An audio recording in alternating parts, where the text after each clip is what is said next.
Welcome on, we're back. I'm Aaron. I'm Calvin. Jake. And we're back with Dandadan. No. Last time we found some balls and a dancing lady. Right? Yeah. Dang it. I thought we had you tied up.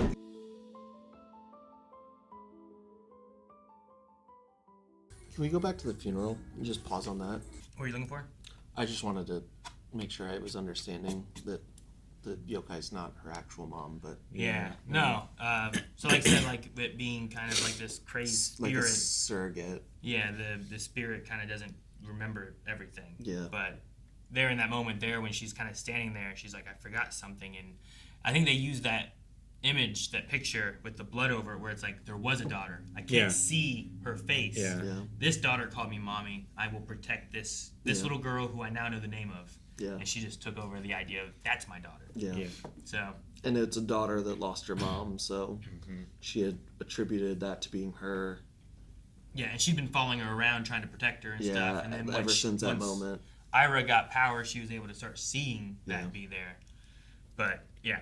Yeah, so a lot of the stuff I thought last time it didn't end up being not true. Well, and I was like, wait, who's Ira? Her name is Ira? Yeah. Okay, because I thought, like, if I was just like, Leon, I'll protect you. And you're like, I'm fucking Calvin. You know, that doesn't make any sense. What are you doing? Yeah, her friend said her name earlier. Yeah, so I just didn't realize what her name was, but I was like, is it? But yeah, this one gives you more clarity on the backstory. And there still was a little girl taken, however long ago that would have been, I don't know. But so, probably not that long, because it didn't look like it was, like, definitely in the past.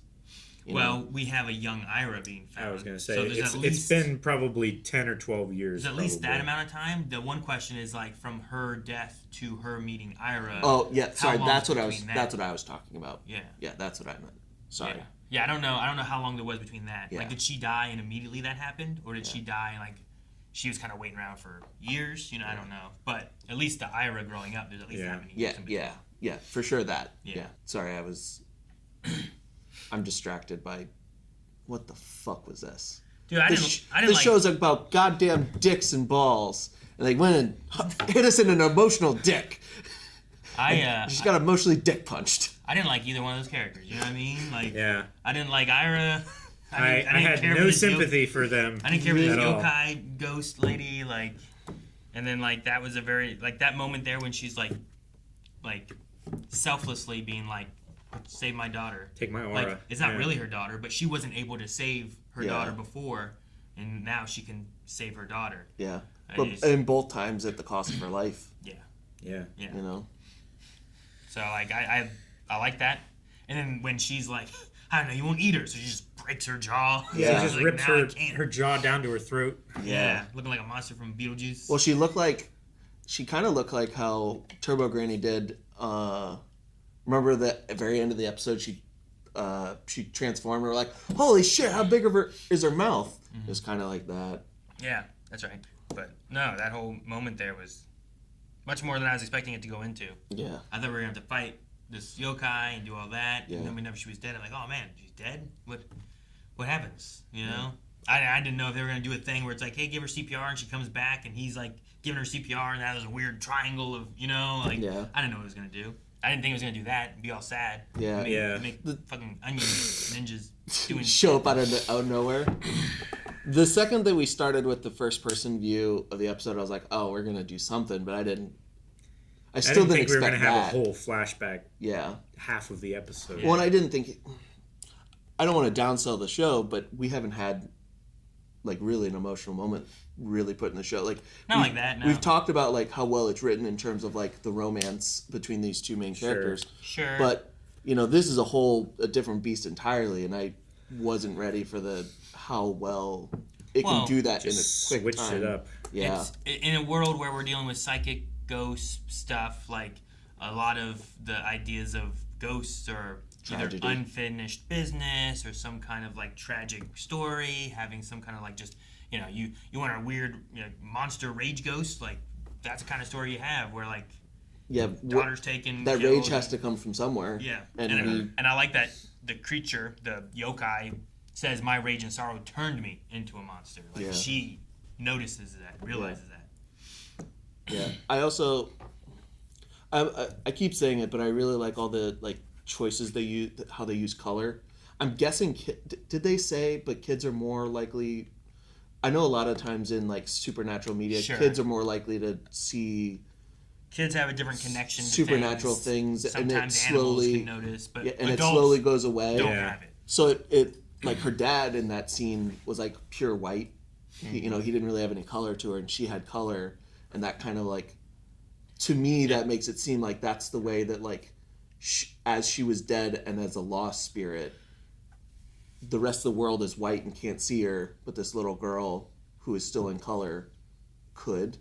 It was like a visual way to like show that she's dead and a spirit there. It could relate to the kid seeing, but it could also relate to like what the focus of the spirit is. Like, I'm not noticing all these people around me, but this girl's like they're just background characters. I don't have to focus on them enough to like know what color their clothes are and shit like that. They're just not. Like, they're not important. And it also makes it so that when she's there, like, everything around her, like, I'm missing something. I don't know what I forgot. But there's so many people around.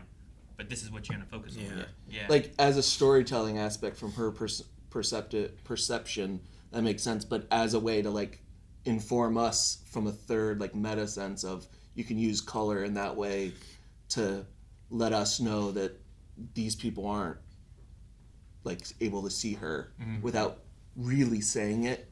I mean, his line of like him not reacting to this bloody woman is like, that's it. But it's also just a visual way of telling that without having to say it. Yeah. Even if he didn't, even if none of the lines indicated that he couldn't see her, I would have taken away from that like the difference in color in the way that they chose to. So there's a difference in artwork, so there must be a difference in. It means something in their characters. The meaning of it is really well done. It's just setting that up before we even ask the question. Is like, oh, there's a difference between like she is like fully has like contrast and colored in with the blood and the different colors, whereas like her dad or Ira's dad is fully muted, like desaturated. See, I mean, there's like not even contrast. There's nothing. Yeah, it's like just a plain manga page, right? Yeah. A lot of times manga is just that, and not the color and stuff. Yeah. And here the little girl has color, so it could also just signify her focus. Because now you also, before in the fog, you didn't see anything but fog. Now you see like shadows walking in the background too. Yeah. Well, maybe that's there also... was a sequence where she was like, what did I forget? And there was like flashes of like tons of people like walking behind her in like different colors and stuff. But like very muted colors, and it looked like either time was passing or like there's just a lot of things happening in the background, and she was staying there. So maybe that's like kind of what it feels like. She's among people, but she's alone. She's lost in a fog. Yeah. And like this girl is this one thing that kind of broke through. She's hearing nothing, and then there's a girl there. And then even whenever, like, she follows the girl maybe, and like you can see the dad. Yeah. Oh, there is a dad there, but I can't quite make him out, Yeah. Like, it's just hard to see exactly what's there. And then we get from the girl's perspective, and everything's in color, Mm-hmm. Like, there is no ghost in this moment here. It's just Ira's memory. Yeah. And then here, when they're being carried away, it's still very muted. Yeah. Except for her. So no, that's really good too. Yeah, I think it's just like incredible visual storytelling. Mm-hmm. Yeah. From like, because it works on multiple levels. Yeah. It's like Schindler's List. Yeah. Like that's what she focuses on and can see. Yeah. And that's kind of what they do in Schindler's List, where it's like, hey, everything's black and white, but you notice this? Mm-hmm. And then that's kind of a little thread that kind of goes through the storyline of it all. Mm-hmm. Yeah. Man, there's so much that happened. I'm so focused on this flashback, but like we still got some really cool stuff for everybody else in like the actual action of what we got. Yeah. We got a really cool like no cuts transformation. But yeah, that was really cool looking. Ken. The fluidity of the way it transforms, I really like, especially the scarf jaw coming out and like opening big and then like solidifying. The wrapping up of everything into the hair and the acrobatics and all that stuff, whatever tangling up and like going into the teeth and stuff too. And like all that stuff was like, ugh.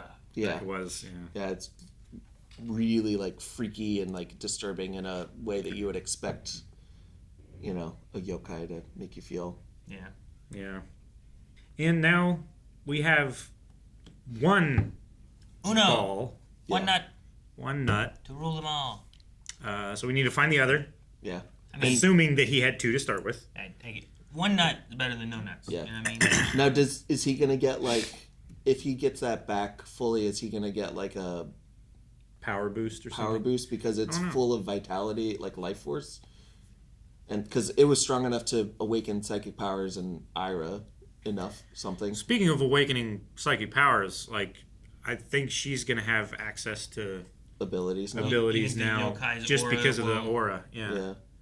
I mean, maybe. I don't know what the difference is between that and what Turbo Granny did to him. And like now her power is left into him. Yeah.